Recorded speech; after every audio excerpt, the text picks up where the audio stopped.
Hello friends, this is Bapi Sardar. Welcome to my channel. Today I will show you how to use uppercase, uppercase and lowercase. If you really want to learn how to use it properly, please follow my channel and do subscribe.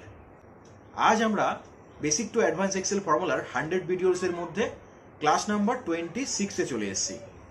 আজকে আমরা শিখব কিভাবে আমরা upper case, upper case এবং lower case formula ব্যবহার করতে হয়। তো বন্ধুরা ভিডিওটা স্কিপ না করে এন্ড পর্যন্ত দেখুন।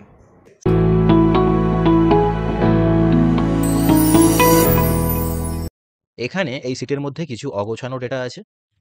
আমাদেরকে এই ডেটা থেকে এই যে অনির্বাণ দাস, দেখুন এখানে কিছু কোনোটা ক্যাপসে, কোনোটা স্মলে, এরকমভাবে ডেটাটা আছে। তো আমাদের এটাকে আপার কেসে কনভার্ট করতে হবে। তো আপার কেসে কনভার্ট করার জন্য আমরা ফর্মুলা অ্যাপ্লাই করব, ইজ ইকুয়াল টু আপার।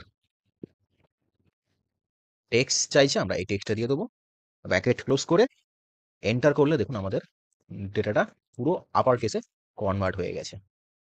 দেখুন পুরো ডেটাটা আপার কেসে কনভার্ট হয়ে গেছে।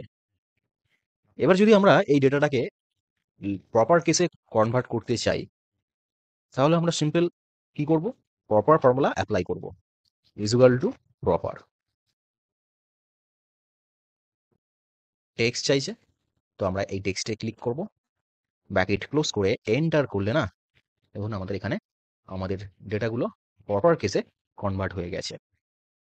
এবার যদি আমরা এটাকে লোয়ার কেসে কনভার্ট করতে চাই, সিম্পল ফর্মুলা বন্ধুরা, একদম সিম্পল ফর্মুলা, যেটা হচ্ছে আমরা কি ইউজ করব, আমরা এখানে ইউজ করব ইজ ইকুয়াল টু লোয়ার। একদম বেসিক ফর্মুলা। লোয়ার বলে আমরা এই সেলটাতে ক্লিক করে ব্র্যাকেট ক্লোজ করে কন্ট্রোল আর এন্টার একসাথে প্রেস করলে দেখুন আমাদের এখানে পুরো ডেটাটা, এই যে অগোছানো ডেটা থেকে পুরো ডেটাটা লোয়ার কেসে কনভার্ট হয়ে গেছে। তো এভাবেই আমরা আমাদের যে কোনো অগোছালো ডেটাকে আমরা আপার কেস, প্রপার কেস এবং লোয়ার কেসের কনভার্ট করতে পারি শুধুমাত্র ফর্মুলার সাহায্যে।